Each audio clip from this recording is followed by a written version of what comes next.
Hey everyone, so I just finished watching season 2 of the Wheel of Time series, and just to clarify things, I read the first book about 20 years ago, then I watched the first season of the show, I read the first book, I read the second book, then I've watched the second season of the show. There's stuff that occurred in season 2 which is obviously coming from future books. I don't know whether they've made it up for the TV show or whether it's actually from the books. So I thought it would be interesting to give my perspective on someone that hasn't read the entire series, what they think of season 2, and then of course I'm going to be reading the third book. I'll do another video when I finish the third book and let you know my thoughts on that. I'm just going to go through this episode by episode and talk about the things that kind of stood out for me. So obviously, episode 1, it's an interesting time jump. There's so much that's just rapidly skipped from book 2. Rand is already in Cairhien and he's making out with Selene, which doesn't occur in the second book at all. He meets Selene and they travel together and then that's it. They get to Cairhien and they've basically parted ways. And then of course there's Perrin who's traveling along with Ingtar. And to tell you the truth, if I hadn't read book 2, I wouldn't have a clue where they were or kind of where they were going. Apart from that, things seem to be hewing closer to the books. Egwene and Nynaeve have gone to Tar Valon and they're being trained. That's very much in keeping with what happens in the book. And Moiraine and Lan are going and they're with Viren, just staying at some random place. In the TV show, you never have a sense of where things are, but obviously in the book you know where things are because you've got a map. That's all I've got to say on episode 1. On to episode 2. First thing is we get the daughter heir Elaine starting at Tar Valon, which is very cool. Again, that's from the book. You never got to see Elaine from her appearance in book 1 in the TV series, so obviously she's a new character for the TV series at this point in time. And then there's a whole bunch of differences, like Logain being in Cairhien, Liandrin having a son, which I don't know whether that's in future books. I haven't come across it yet. And Mat being in prison, which of course, you know, they had the changes at the end of season 1, so I guess they're trying to figure out what to do with his character. And Min's in prison next to him. And then suddenly Perrin's group meets the Seanchan. And I was like, what? What? How did the Seanchan get across to the east side of Randland? And then I found out from the bonus content, oh, they're actually at Atuan's Mill, which is way over on Toman's Head.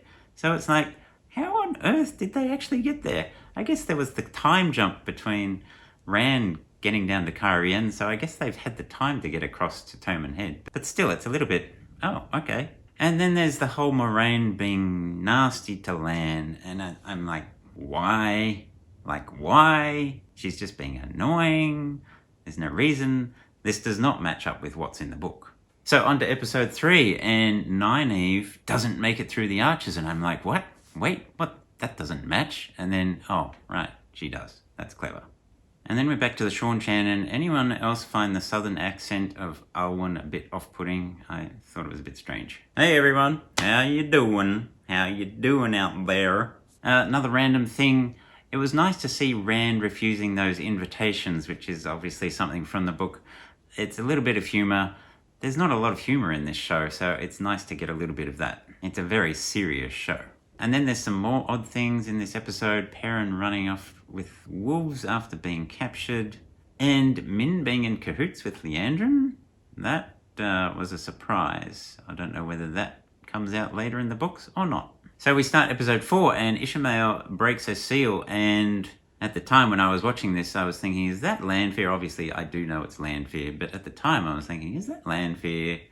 Obviously, this is not in the book, so I was very hazy about all the Ishamael stuff. And then we get to see Moiraine visiting her sister, which is all new. Again, I have no idea whether any of this is in the books in the future, because it certainly isn't in book number 2. So it was interesting to see her background developed. If it's not in the books, I think it was done well. If it is in the book, cool. But then I was like, wait a second, she's in Cairhien and seeing Logain? What? And her sister is some sort of big player in the city, which is all a surprise to me. Then we get a bit more of Perrin, and he's joined up with Elias, which was nice to see because we didn't get to see him in the first season when he's going across the Caroline grass, if I remember correctly. And then finally we get Liandrin luring Nynaeve and Egwene to Toman Head, which is straight out of the book. So it's like, I recognise that bit. Though it was funny hearing Nynaeve talking about riding to Falme, which, the TV show gives no geographic context of how far that actually is. Except, of course, in the book, Min goes with them, and in this instance, she's totally somewhere else. And she seems beholden to Ishamael, which, again, is that some future book thing? I don't know. And then, shock. I was really shocked. Selene is Lanfear. No indication of that in the second book.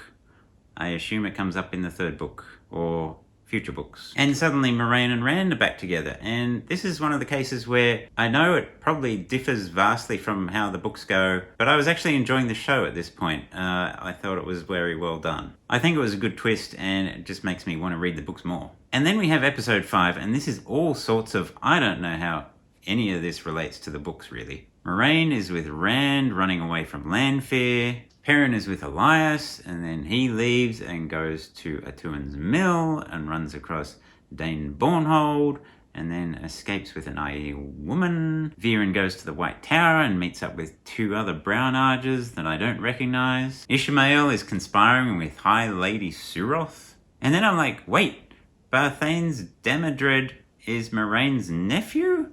And he's betrothed to the Queen? Does this come out later in the books? I'm getting so mixed up now. And finally, the girls are through the ways and get captured, something finally familiar. Although I was unclear on who Reimer is that they meet.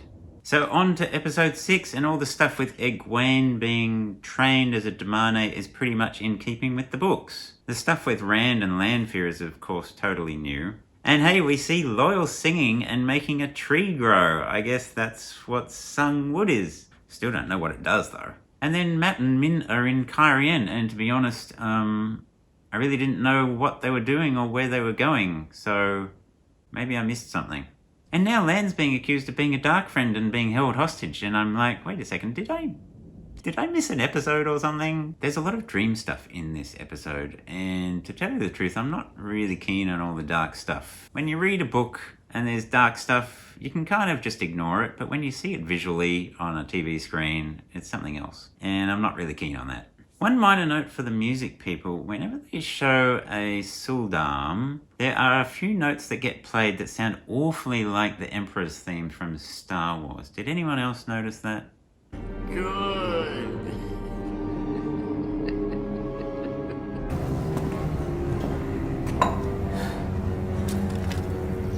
And then we go back to Moiraine being horrible to her sister. I just don't get it. And then Rand's meeting up with Mat in Cairhien. Suddenly everyone's in Cairhien. Lan, the Emerlin seat, Liandrin. And I don't know how Rand thinks he's going to get to Falme 2,000 miles away. Minor point about Perrin, I don't understand these Aiel women, where they've come from, why they're here, what they're doing. So on to episode 7, and we finally get a scene way back from the start of book 2 with Rand meeting with the Emerlin seat. That's some tricky juggling they've done right there. And then Mat gets teleported to Falme by Lanfear, and then a little bit later Lanfear's back in Cairhien, which is kind of odd. Like, all this quick travel just seems a bit too convenient. And then we find out Barthanes is a dark friend and gets told by Liandrin to take out Moiraine, who thinks that she's in a cell in the palace. And I was like, huh? But then his mother was eavesdropping and tricks him. That whole plot thing seemed a bit too convenient as well. Then there's Lan talking to Logain, and to tell you the truth, through this whole exchange, I was really struggling with figuring out what the motivations of either of the characters was. And then finally we get Moiraine getting her powers back, and a showdown between her and Siuan Sanche, and then they're all willingly going through the gate with Lanfear, which is all a bit odd, really. I'm looking forward to a more sensible story in the book. On to episode 8, and there is an interesting start with the whole 3,000 years ago thing. And then, oh no, Egwene's braid gets chopped off. How will she tug it now? I know it's usually Nynaeve that tugs her braid, but anyway. As I watched this episode, I was thinking, actually, this is all quite coming together quite like the book. There's the death of Turak, there's the death of Ingtar, although it's doesn't have the same emotional kind of weight as in the book. Nynaeve and Elaine get a bracelet and a collar. The catapult was different. Matt dealing with the dagger without touching it was quite fun. And it's worth pointing out here, I think this actor is a really good replacement for the actor in season 1. And then oddly, Egwene manages to get out of her collar without anyone's help. So it's like, well, what was the point of bringing in the whole subplot, which is in the book, of Nynaeve and Elaine getting a bracelet and collar to help? But anyway, whatever. And then fairly dramatic ending. Horn gets blown, etc., etc. That was pretty good. Although, it was rather surprising to me that Ishamael dies, whereas in the book, it's Balsamon that dies. Although, shall I say, an internet search clarified that for me. So, although I'm pretty sure they brought future elements into this season from future books, it was pretty much book 2, which makes me question how are they going to do 14 books in 8 seasons. Either they're going to stretch it further so it's actually more than 8 seasons, or maybe they'll compress the middle stuff. Maybe they just cut out the whole slump. I don't know. Overall, regardless of what you think of the book versus TV show thing, the production design of season 2 is pretty amazing. Did they do a good job? I think it was definitely better than season 1. And if I was watching this without having read any of the books, I would say this is a pretty decent TV show. At least it's way better than Rings of Power, which is faint praise, I know. So now it's on to book 3 for me, and I gather things will be very different.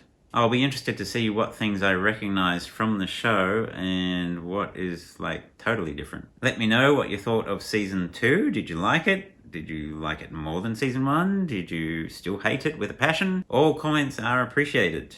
Don't forget to like and subscribe, and I will see you in the next video about book number 3.